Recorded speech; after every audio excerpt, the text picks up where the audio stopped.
Well, last week I talked about how we had a Monday night match, so right after the press luncheon, and it was one of those matches as coaches we were a little bit worried just after the weekend and the tough mental, physical strain that I think our kids went through, just worried about if we would be able to come back and play against a really good Indiana State team.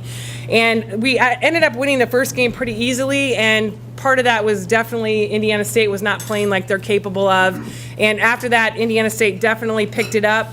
I think that it was a match, we won 3-1, but it was a match that I think we just felt a little bit slow in about everything that we were doing, and it wasn't for lack of effort. Our kids were working hard, they were trying hard, but just our ability to focus in and execute was just a half a step behind.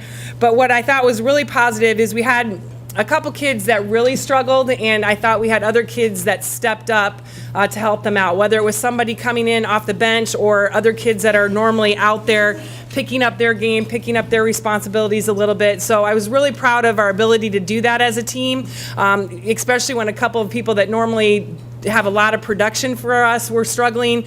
We didn't panic. We just stepped it up in other areas every game. So I thought that was really positive for our team.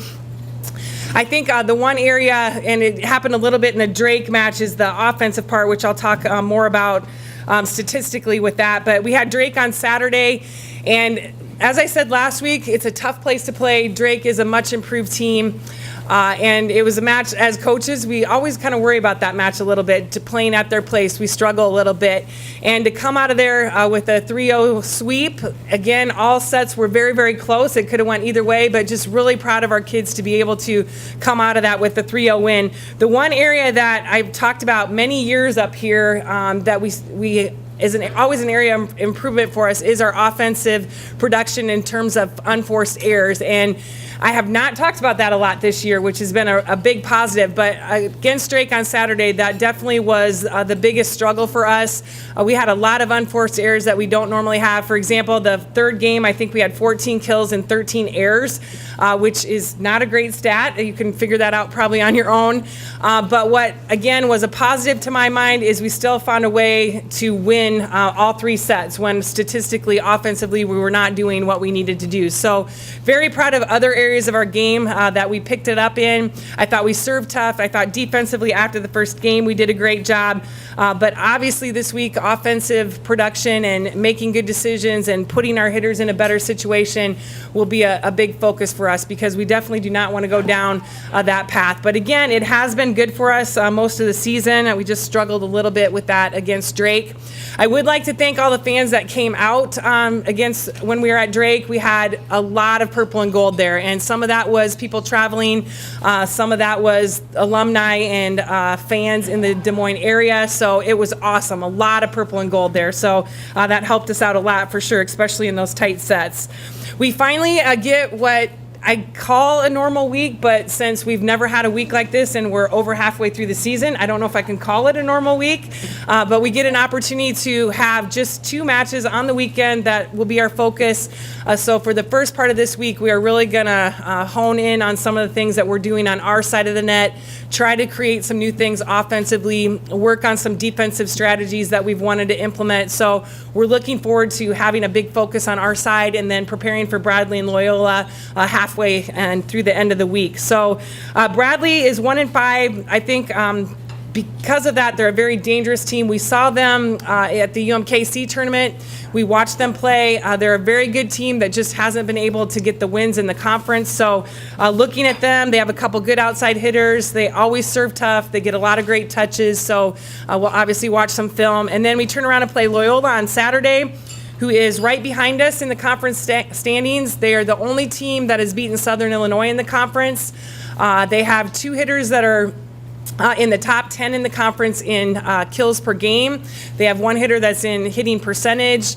I think they're a team that always plays really good at home. So a lot to prepare for this week. We'll start watching film. But again, the first part of this week we'll focus on ourselves, and then the second part we'll be able to focus in on Bradley and Loyola. I would like to also, we had our golf outing yesterday, and I was in charge of the weather, so yes, I really wasn't, but just a beautiful day on the golf course. And it's one of our favorite events of the year because we get so many people out there that support us in a lot of other ways as well. And our kids get to, I look at it as hang out with a lot of great people. And it was just a really fun day. And obviously the weather helped that, but we have diehards that they'd be there rain or shine, but it was a lot of fun. So thank you for all that came out for that.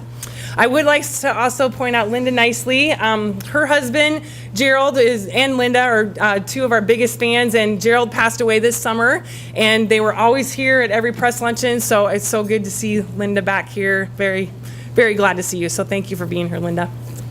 All right, any questions? Since UNI is leading the nation in digs, just kind of talk about what you've seen particularly recently where that total's been climbing up and just how good the defense has been. I think, there's a couple things with that. I think it's a positive thing that we lead in digs in terms of we are a scrappy defensive team. We fight to keep that ball off the floor.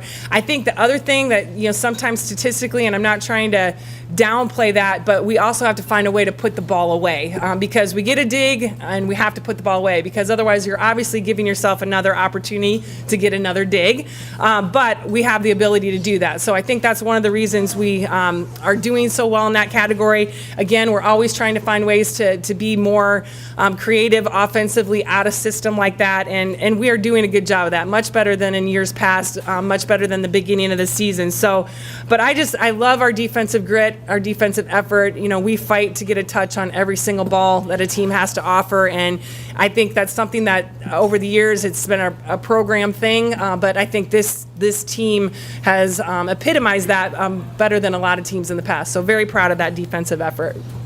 What do you see as the strengths of your two opponents, Bradley and Loyola, this weekend? I think offensively for Loyola, for sure. I look at Morgan Reardon as one of the top offensive players in the conference. And so those are the teams that in system I think really can cause you a lot of trouble, which I like that because it puts a lot of challenges on our defense. I think both of them are good defensively. I think they get a lot of touches. It's maybe, kind of like us. They're always trying to fight to get better offensive out of their touches, and I also think both teams are very tough serving as well. So passing has been a thing for us that I've talked about a lot. We're strong in that category, so again, we'll be challenged with that as part of our game as well. All right, thank you.